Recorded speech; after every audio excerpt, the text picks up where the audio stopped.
A lot of people often ask me, why am I so scared of new technologies? And this usually comes from people who follow me on other social platforms where I often make fun of things like AI, blockchain, NFTs, and the cloud. And it's led like a lot of people to question, like, am I just some old man who yells at clouds and is scared of every new technology, or is something else going on? I wanted to kind of let you in on my philosophy, which I think most people will agree with. Now, a lot of people in tech have this misconception that new technology is this train, and if you're not on the train when it leaves the station, you're getting left behind. Except like, I know that is not the case because I started out as a malware analyst, and not just any malware analyst. I started out as a manual malware analyst. I think I was born 20 years plus after the first antivirus came out. So I was already pretty late to the game. By the time I started learning my skills in 2008, 2009, we already had machine learning algorithms classifying viruses. So I was learning how to manually analyze and identify viruses in a time when we already had machine learning models doing that.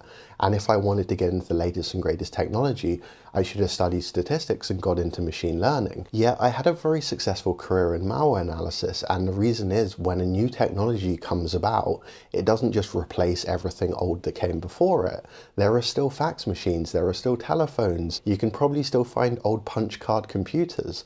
These things take a very long time to be phased out. I'm talking like 40, 50, 60 years. So there is like not this kind of snap where like suddenly all of this technology vanishes. You have a very long time to transition to new technology. So I prefer to stay in what is tried and tested. That doesn't mean I'm opposed to new technology. I just don't really have that incentive to just jump into the latest and greatest thing. Now, I actually think that that is harmful, and I'm going to go into why in just a minute. But first I want to talk about like why it makes sense to stay in like tried and tested technologies. Because like a lot of people will look back in time and they'll say, if you invested in Apple in the 90s, you'd be a billionaire right now. But it's very easy in hindsight to pick what companies are going to be successful and what aren't. But there were people saying that at the time about Pets.com, which was a company that famously went bankrupt in the dot-com bust. You see, it's actually very hard to pick not just the companies, but the technologies that are going to take off in the present. If you think back to things like VHS versus Betamax, Betamax was an objectively better technology, yet VHS was the one that took off. So if at the time you were like, I see this great new technology, I'm going to get in early, well, congratulations, you lost all of your money.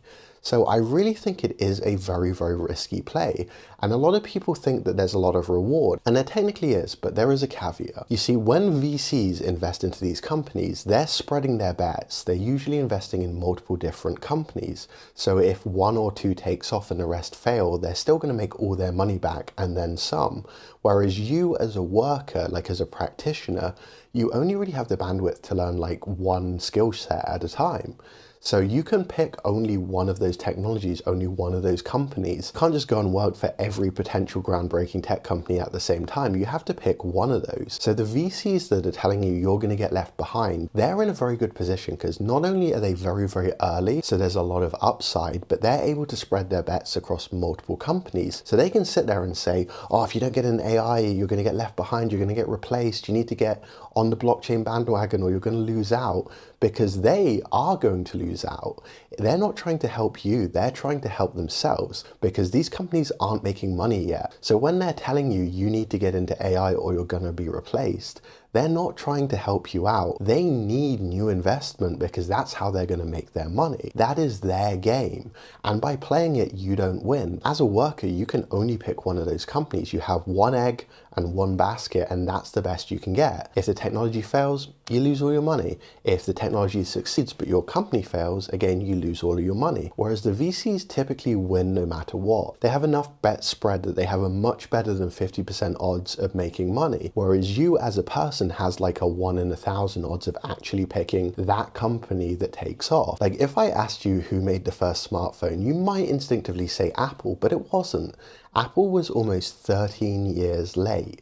In fact, most of the smartphones that came before the iPhone failed, to the point where when Apple announced the iPhone, everyone was like, what are you doing? Why are you wasting all this time and money building something that we know people don't want?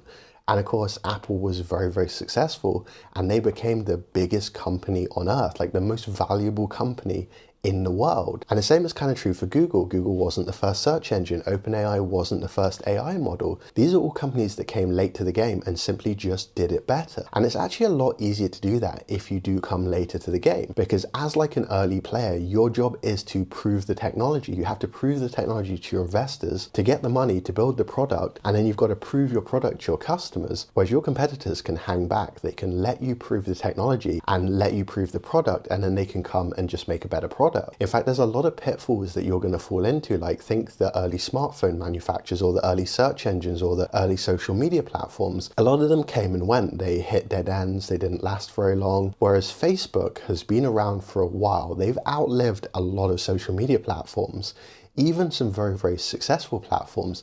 And the reason why is they looked at what all of the other platforms did wrong and they decided to get it right. Like, it's a lot easier to figure out the right way to do something if you have examples for all of the wrong ways.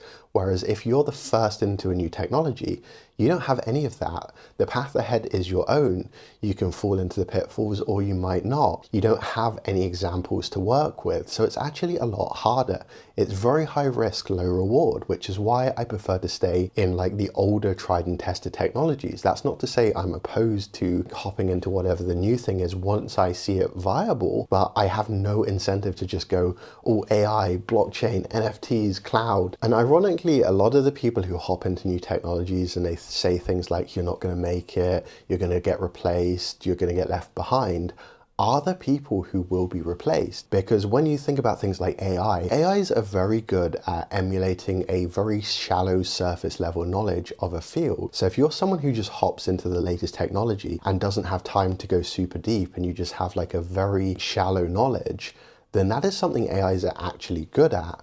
Whereas a lot of the people who are domain experts, when they use AIs, they find, wow, it's really lacking on what I do because it has such a shallow knowledge. So you actually, I think, benefit more against this like perceived threat of AIs replacing things by sticking to a technology and becoming very, very good at it versus just like hopping between new technologies and only ending up with a very shallow knowledge. Now, as always, I hope you enjoyed the video and it gave you something to think about. If you did enjoy it, consider sending me a like or subscribe. Also, I do have a newsletter on malwaretech.com/newsletter. It's basically a weekly roundup of all the big things that happen in cybersecurity. And I do have a Discord server too, which is discord.com/malwaretech.